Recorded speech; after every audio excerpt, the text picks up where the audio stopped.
नमस्कार दोस्तों। आइए तो आज की सभा को प्रारंभ करते हैं।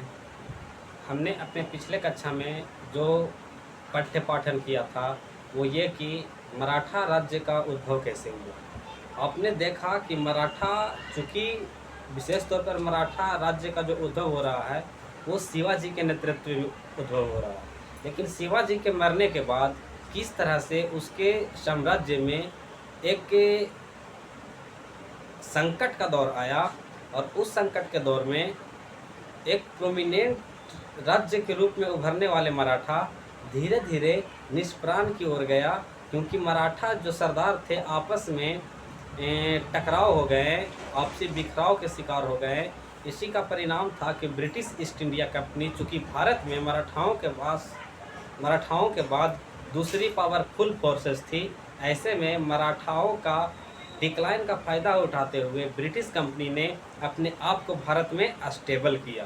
तो आज चूँकि हम जानेंगे कि अंतिम रूप से देखेंगे तो स्पष्ट रूप से नज़र आएगा कि मराठाओं के बीच और अंग्रेज़ों के बीच महत्वाकांक्षा को लेकर कुल 3 लड़ाइयाँ होगा।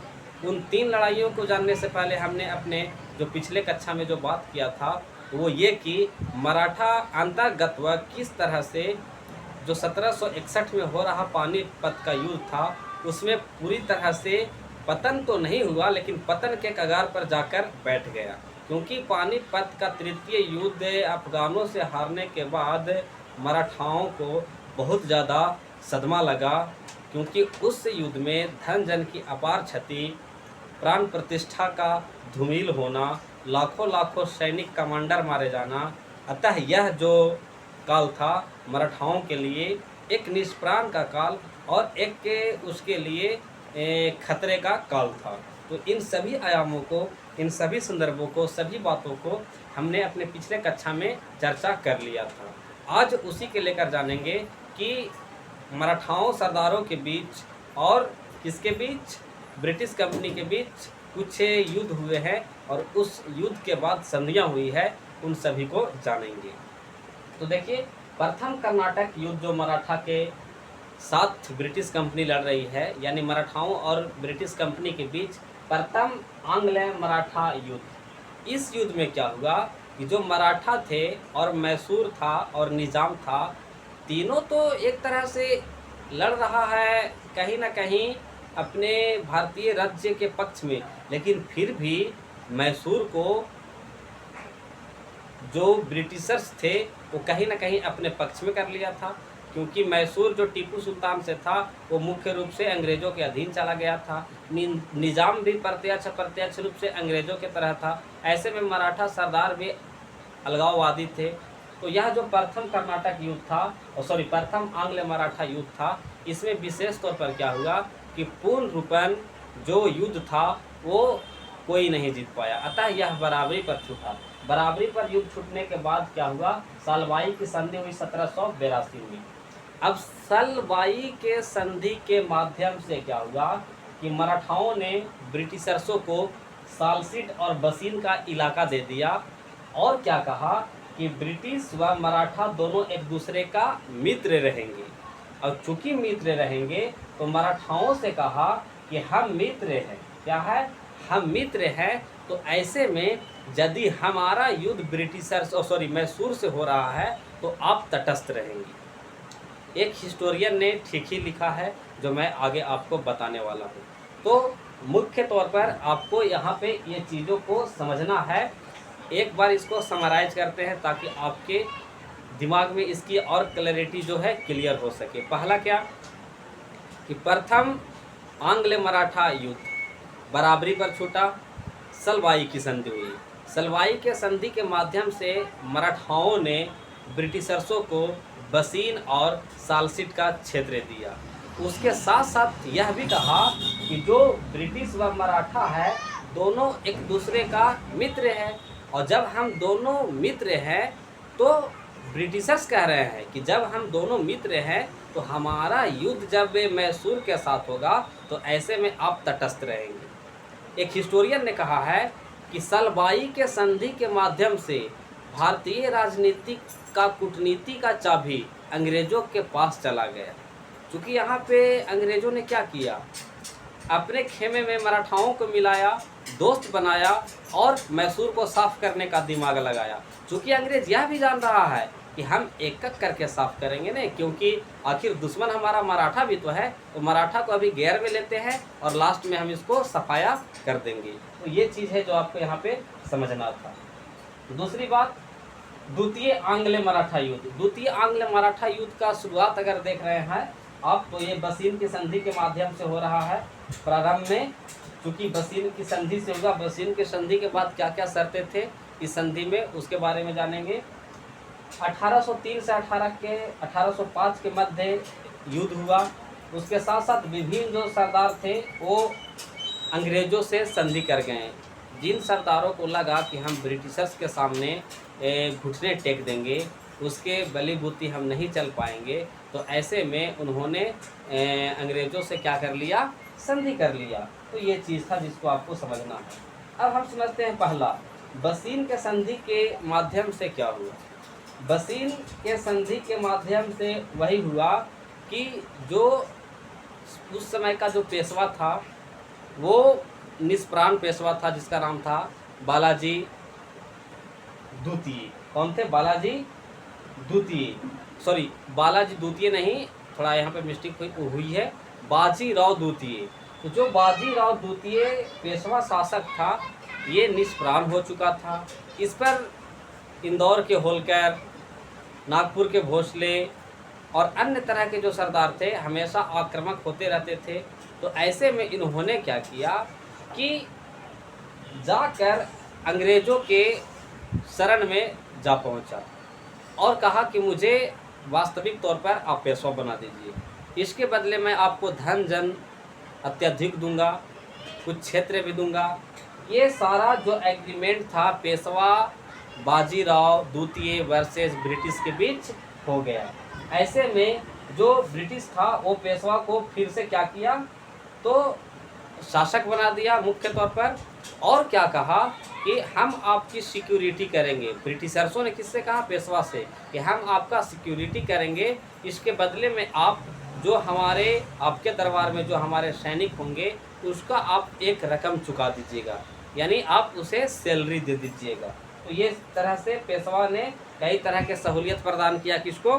तो अंग्रेज़ों को। ये चीज़ें हैं जो आपको याद हो गया होगा। ये द्वितीय आंग्ल मराठा युद्ध का बात है। अब देखते हैं तृतीय आंग्ल मराठा युद्ध। तृतीय आंग्ल मराठा युद्ध कुछ इस प्रकार हो रहा है 1816-17 में। इसमें घटना क्या बीत रही है कि मराठा के महाराष्ट्र के इलाके में एक विशेष प्रकार के उपद्रव मचाने वाले लोग थे और जिसे हम पिंडारी कहते थे। एक समूह था जो लूटपाट मचाता था, उसे हम क्या कहते थे? पिंडारी। अब इसे पिंडारी ही क्यों कहते थे? तो पिंड नाम का एक सेवन द्रव्य था, उसका ये क्या करते थे? सेवन करते थे, तो उसे हम पिंडारी कहते थे। यह मुख्यतः युद्धोपजीवी थे। युद्धोपजीवी मतलब युद्ध से अपने जीवन का निर्वहन करते थे और यह लूट मार पर अपना आजीविका यानी लूट मार मचाकर अपने आजीविका को निर्वहन करते थे और कई बार यह मराठा सेना में भी शामिल होते थे ताकि कुछ धन की प्राप्ति हो। अतः यहाँ पे एक घटना बीत रही है कि गवर्नर जनरल है लॉर्ड हेस्टिंग के काल में मैल्कम नाम का ऑफिसर्स, अंग्रेज ऑफिसर्स का अभियान के दौरान ही घटना क्या बीतती है कि जब लॉर्ड हेस्टिंग के काल में मैल्कम इन सभी जो युद्धोपजीवी पिंडारी है इन लोगों को सफाया करने के लिए जब लॉर्ड हेस्टिंग भेजता है तो वहाँ पे जाके मैल्कम नाम के जो अधिकारी है उसको पता चलता है तो वहाँ पे मराठे और पिंडारी एक दूसरे से मिले हुए हैं। वहीं पे जो मैल्कम था वो बोलता है कि जो पिंडारी हैं वो मराठाओं का पालतू कुत्ते हैं, क्योंकि इन लोग के मतलब कुछ ही रकम पर ये लोग मराठाओं के लिए काम करते हैं। अतः यहाँ से फिर आगे क्या हुआ कि जो बाजीराव द्वितीय पेशवा था, ये पेशवा जो पद था, जो नाम था, इसको समाप्त कर दिया और इसको कानपुर के समीप एक रंगून जगह है जिसको हम बिट्ठुर बोलते हैं, वहाँ पे निर्वासन में भेज दिया गया पेंशन पर। तो ये चीज़ें थी जो आपको याद रखना था। अब देखते हैं कि वह कौन कौन सा मराठा सरदार था जो अंग्रेज़ों से संधियां पर सिग्नेचर किया था। तो कंपनी और नागपुर के भोसले के बीच देवगांव की संधि हुई थी, और कंपनी और ग्वालियर के जो सिंधिया था उसके बीच सुरजी अर्जन की संधि हुई थी। कंपनी और इंदौर के होलकर के बीच राजपुर घाट की संधि हुई थी। ये जो जितना संधियां हैं इसका क्रम क्लियर होना आपके दिमाग में बहुत ज़रूरी है। अब देखते हैं प्रश्न की सबसे बड़ी बात ये आती है, आखिर मराठा हार क्यों गए। मराठा हार क्यों गए। जब बात ये आती है मराठा हार क्यों गए, तो उसमें पहला पॉइंट आप बता सकते हैं कि मराठा अपनी चरम अवस्था में आर्थिक स्थिति को ठीक नहीं कर पाए। अब जब जिस समय मराठा शक्ति के चरम अवस्था में था, वह अपना शक्ति को बढ़ाने पर बल ही नहीं दे रहे थे, सिर्फ युद्ध करना, कूटनीति करना। तो आप ध्यान इधर केंद्रित कर रहे हैं, कृषि, व्यापार, वाणिज्य आदि जैसे गतिविधियों पर आप ध्यान केंद्रित कर नहीं रहे हैं। तो कहीं ना कहीं आप आर्थिक स्थिति के कारण हारने के कगार पर पहुंच जाएंगे। तो पहला पॉइंट ये है। दूसरा, उद्योग, कृषि, व्यापार आदि से नियमित पर्याप्त कर भी नहीं वसूल रहे थे। मराठा चौथ व सरदेशमुखी अतिरिक्त कर वसूलते थे। यानी जो मराठा सरदार थे, अपने इलाके वाले क्षेत्र में जो एक चौथ एक प्रकार का कर होता था और सरदेशमुखी एक प्रकार का कर होता था, वो इलाके वाले जो बड़े बड़े जमींदार होते थे उन लोगों से कर वसूलते थे। तो आप कर का बोझ डाल रहे हैं, तो कहीं ना कहीं आपके प्रति उसके मन में कुंठा पैदा होगा। तो जब कुंठा पैदा होगा तो वह विद्रोह का झंडा बिगाड़ देगा। तो ऐसे में आपका वर्चस्व कमज़ोर होना स्वाभाविक है। तो ये चीज़ें हैं जो आपको याद रखनी है। तीसरा बात, हिंदू पद पातशाही का भी त्याग हो गया। जो हिंदू पद पातशाही जो बाजीराव प्रथम ने चलाया था वह भी समाप्त हो गया। आगे देखते हैं, पानीपत से मराठा का धन जन का जो और सम्मान का क्षति हुआ था, उसकी रिकवरी भी बहुत समय तक नहीं हो पाई। आगे देखते हैं, जो पड़ोसी राज्य थे उसकी नीतियां भी मराठा सरदारों के प्रति आक्रामक हो रही थी। तो ये चीज़ें हैं। मराठा सरदार अलगाववादी की ओर जा रहे थे। केंद्र की कमजोरी और परिसंघवाद का त्याग भी हो रहा था। आगे देखते हैं, गद्दी की प्राप्ति के लिए एक मराठा सरदार दूसरे मराठा सरदार से हमेशा लड़ते रहते थे। जैसे मैं आपको नाना फडणवीस और रघुनाथ राव जो मराठा सरदार था, इन दोनों के बीच मुख्य तौर पर देखने को मिला होगा। तो ये चीज़ है जो आपको क्या करना है, याद रखना है। इतना चीज़ें अगर आप याद रखते हैं तो आप अंतःगत्वा एक अच्छी स्थिति में और एक अच्छी एडवांटेज कंडीशन में आपका जो सोचने समझने का, तर्क वितर्क करने का, किसी टॉपिक पर पकड़ बनाने का जो शैली है वो डेवलप हो जाएगा।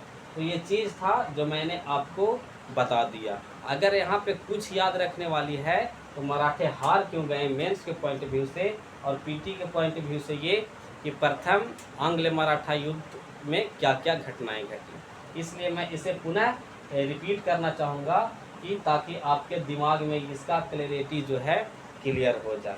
तो पहला क्या है, प्रथम आंग्ल मराठा युद्ध। इसको मैं एक बार रिपीट करता हूँ।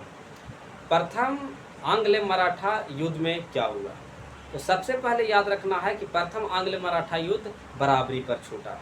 बराबरी पर छूटने के बाद क्या हुआ कि कुछ शर्तें हुई। शर्त में क्या हुई कि एक संधि हुई। क्या हुई? संधि, जिसका नाम है सलबाई की संधि। कब हो रही है? 1782 में। ये कौन युद्ध है? प्रथम आंग्ल मराठा युद्ध। वह युद्ध जिस समय आंग्ले मीन्स अंग्रेज और मराठाओं में निज़ाम और मैसूर भी साथ है, लेकिन वहाँ पे मुख्य तौर पर अप्रत्यक्ष रूप से ही साथ है, प्रत्यक्ष रूप में अंग्रेज़ों के साथ ही मैसूर है। तो आपको याद रखना है कि प्रथम आंग्ल मराठा युद्ध बराबरी पर छूटा। बराबरी पर छूटने के बाद सलबाई की संधि हुई 1782 में। सलबाई की संधि के बाद क्या हुआ? मराठाओं ने अंग्रेज़ों को सालसीट और बसीन नाम का क्षेत्र दिया, और तो और क्या कहा कि ब्रिटिश व मराठा दोनों एक दूसरे का क्षेत्र वापस कर देंगे। यानी एक दूसरे का क्षेत्र क्या किया, वापस किया, और कहा हम दोनों क्या हैं, एक दूसरे का मित्र हैं। जब दोनों हम एक दूसरे के मित्र हैं तो हम दोनों के प्रति आक्रामक रवैया नहीं होना चाहिए, इसलिए इस बिंदु पर जोर दिया जा रहा है। तो ऑल ओवर यही बात है जो आपको क्या करना है, याद रखना है कि प्रथम आंग्ल मराठा युद्ध बराबरी पर छूटा। बराबरी पर छूटने के बाद सलबाई की संधि हुई 1782 में। सलबाई के संधि के माध्यम से मराठाओं ने अंग्रेजों को सालसीट और बसीन का क्षेत्र दिया, और क्या कहा कि ब्रिटिश व मराठा एक दूसरे का जीता हुआ क्षेत्र वापस कर देंगे, और चूंकि हम संधि किए हैं तो हम दोनों मित्र हैं। अंग्रेजों ने यह स्ट्रेटजी अपनाया, और फिर क्या कहा आगे कि मराठा भाई, अगर हमारा युद्ध यदि मैसूर के साथ होता है तो ऐसे में आप तटस्थ रहेंगे। इसीलिए एक हिस्टोरियन ने ठीक ही कहा है कि सलबाई के संधि के माध्यम से भारतीय राजनीति और कूटनीति का चाबी अंग्रेजों ने प्राप्त कर लिया। तो ये चीज़ को याद रखना है। मुलाकात होगी अगले क्लास में। Thank you all of you. जय हिंद, जय भारत।